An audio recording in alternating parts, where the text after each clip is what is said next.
Hey folks, Eddie from Totally Wired Guitars here, and on the heels of Fender about to make an announcement likely in the next week or so, at least that is what I've read, I wanted to talk about the American Pro Jaguar, which has come through the shop and is actually a fantastic modern take on the Fender Jaguar.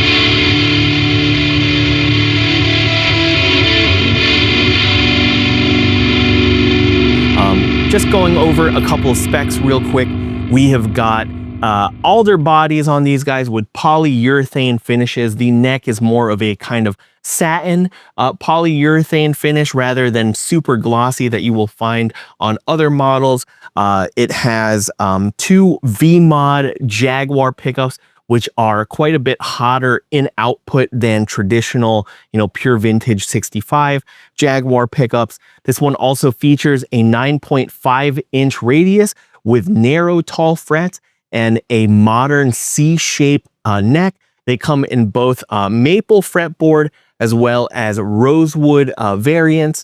This also has a modern set of Fender style tuners as well as a screw-in arm on what is otherwise an American vintage reissue vibrato.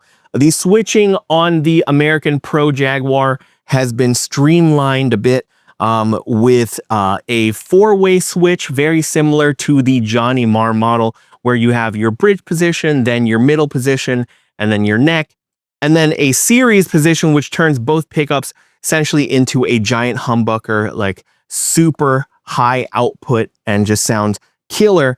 Up here, we've got a single switch, and this is your out of phase switch, which only works in positions 2 and 4, basically the positions where you are playing both pickups.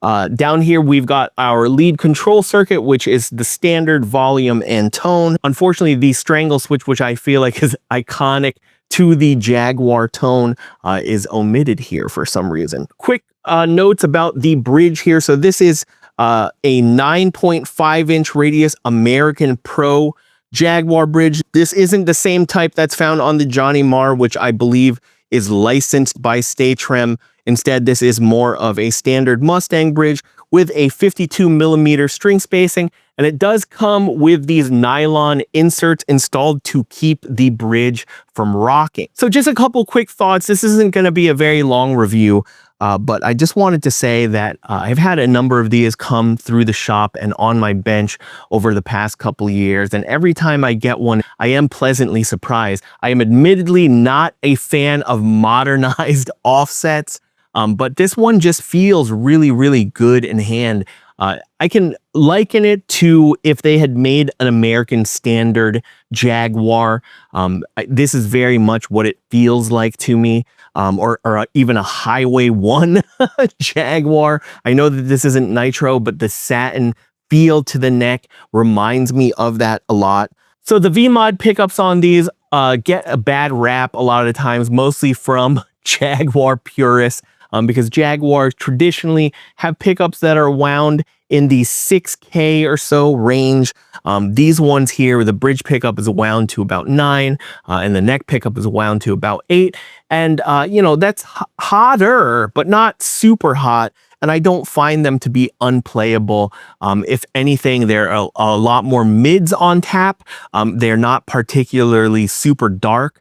And I think the out of phase switch actually helps to brighten things up a bit if you're going to be playing, more lead or rhythm type tones that require a little bit more of a scooped sound. So just a few notes on the hardware. I feel like everything here is for the most part solid. The one thing that I'm not a fan of on this particular tremolo is I do not know why Pro equates to having to use a screw-in vibrato arm. I feel like a pop-in arm just makes a lot more sense with regards to just the way that this vibrato and arm is supposed to work.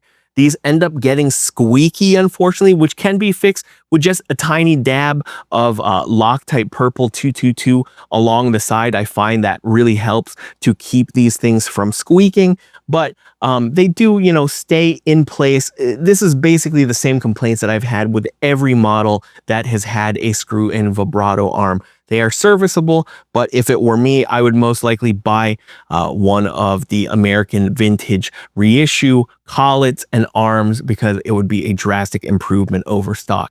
Now, as far as the bridge goes, I think that this is actually a pretty good bridge. Again, the 52 millimeter string spacing keeps the outer ease away from the edge of your fretboard. It's pretty much a bog standard Mustang bridge, but I feel like the overall build quality of it is really high. The actual height adjustment screws for the bridge posts have good tolerances to them, and I do not find these bridges to sink very easily. And I think the highlight overall for me on this guitar has got to be the neck. I do find this modern C shape to be quite comfortable. It's not too thick and not too thin. The shoulders on this neck are fairly minimal, giving it a slightly flatter feel on the back, which I personally find to be very, very comfortable, fast, and easy to play. And again, just a couple of thoughts on this satin finish. It's nice. It's very tastefully done. It feels not overly thick on here, as you can see.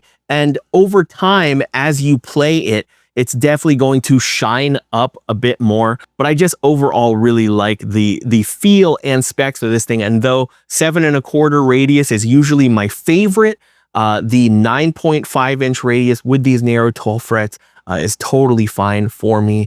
This one did come in for full fret leveling service, as well as needing a nut replaced, because this guitar my client has brought on the road for extended amounts of time and had just unfortunately worn down the nut slots and was getting some buzzing.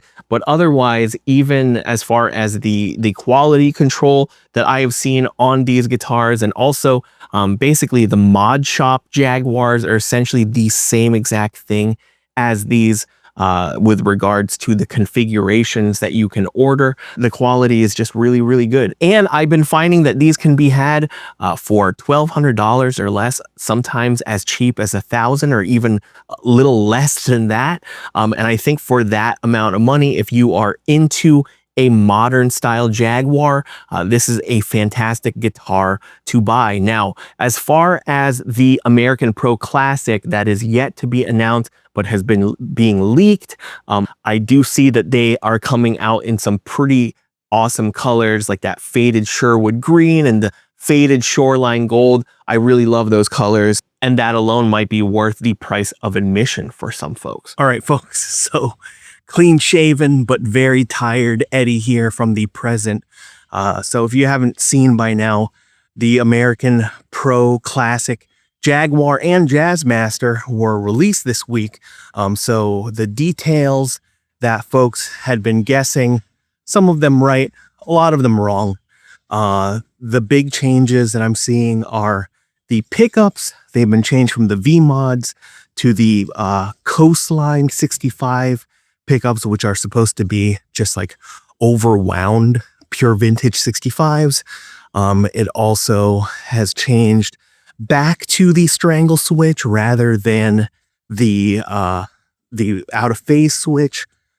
They have gone back to a traditional pop-in tremolo arm, thank goodness.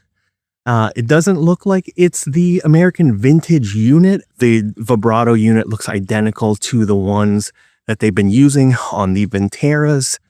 They've also switched over to classic gear staggered tuners rather than the sealed modern tuners they were using before. And the fret size has changed to medium jumbos rather than the narrow talls. Also, they are introducing, I guess for the first time on this model, their grease bucket tone circuit, which is basically Fender's own mass-produced treble bleed circuit. They also now feature a 3-way toggle rather than the 4-way blade switch, so they have gotten rid of the in-series option when engaging both pickups. And curiously, and I'm interested to see how it is when I actually have one in hand, but they have listed it now as a modern C shape rather than the deep C shape that they had listed the original American Pro Jaguar as having. So I think that is a lot of changes there. Definitely something for you to consider, because that does address some of the gripes that folks had with the original American Pro Jaguar model. And so that might be enough for you to pay the, $500, $600, $700 extra that it's going to cost you to buy this new one rather than get an old one used. But that is going to be down to you, your tastes, and your budget. Anyway, back to the video. But yeah, I really, really dig this model. Overall, as far as modern Jaguars go, the American Pro is a winner.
Anyway, a short and sweet review. I hope you enjoyed this video and found it informative, especially if you've been on the hunt for one of these American Pro Jaguars. Let me know what you think if you own one of these. Is it a keeper? What do you like about it, especially if you have played other types of Jaguars? If you haven't already, please hit that like and subscribe button, as well as the notification bell to be notified of new videos as soon as they drop. And also, there's this new hype feature on YouTube. I guess that helps if you like my channel and want to help it reach more folks. Please hype this video up as well. As always, don't forget to follow Totally Wired Guitars for more offset guitars buying tips.